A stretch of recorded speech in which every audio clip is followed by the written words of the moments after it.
Welcome to tech Pradev channel. বন্ধুরা, আজ আমি আপনাদের একটা স্কুল পুলকারের একটা লিফলেট ডিজাইন করে দেখাবো। তো আপনারা দেখতে থাকুন, আর যদি কোনো প্রশ্ন থাকে তাহলে কিন্তু অবশ্যই কমেন্ট বক্সে লিখে জানাবেন। প্রথমে আমরা একটা পুলকারের ছবি নিয়ে আসব। তো এই যে ক্লিপারের ছবিগুলো দেখেন, এগুলো কিন্তু আমি অলরেডি আপলোড করে দিয়েছি, তো আপনারা সেখান থেকে ডাউনলোড করে নেবেন।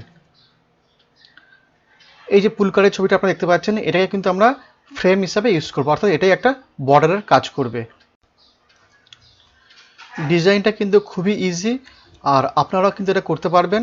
যদি কোনো অসুবিধা হয় তাহলে কিন্তু আপনি জানাবেন, আমি আপনাদের বলে দেব।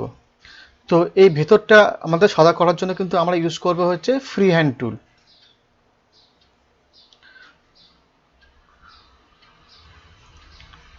প্রথমে আমরা ফ্রি হ্যান্ড টুল চুজ করে নিয়ে এই ভেতরটাকে পুরো একটা বাউন্ডারি তৈরি করে নেব। এই যে গাড়িটা আছে, এই গাড়িটা শুধু মুখটা আর চাকাগুলো কিন্তু থাকবে, বাদ বাকিগুলো কিন্তু আমরা এটাকে হোয়াইট করে দেবো, আর তার মধ্যে কিন্তু আমরা লেখাটা লিখবো।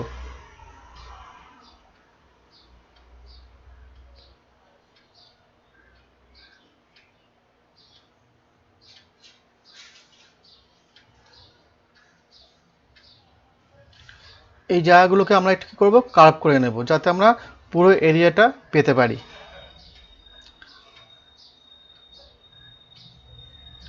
ওপরে যে কালো বড়াটা, এটা কিন্তু কোনোভাবে কিন্তু আমরা মুছবো না, কারণ এটা কিন্তু একটা বর্ডারের কাজ করবে। ঠিক তেমনি বাঁদিকে এই জায়গাটাকেও আমরা কনভার্ট টু কার্ভ করে এটাকে আমরা হোয়াইট করে দেব। নিচে যে চাকাগুলো আছে এগুলো কিন্তু আমরা ঠিক বার করে নেব কনভার্ট টু কার্ভ করার পরে। তো আপনারা দেখতে থাকুন, আর যদি ভালো লাগে তাহলে কিন্তু অবশ্যই লাইক করবেন।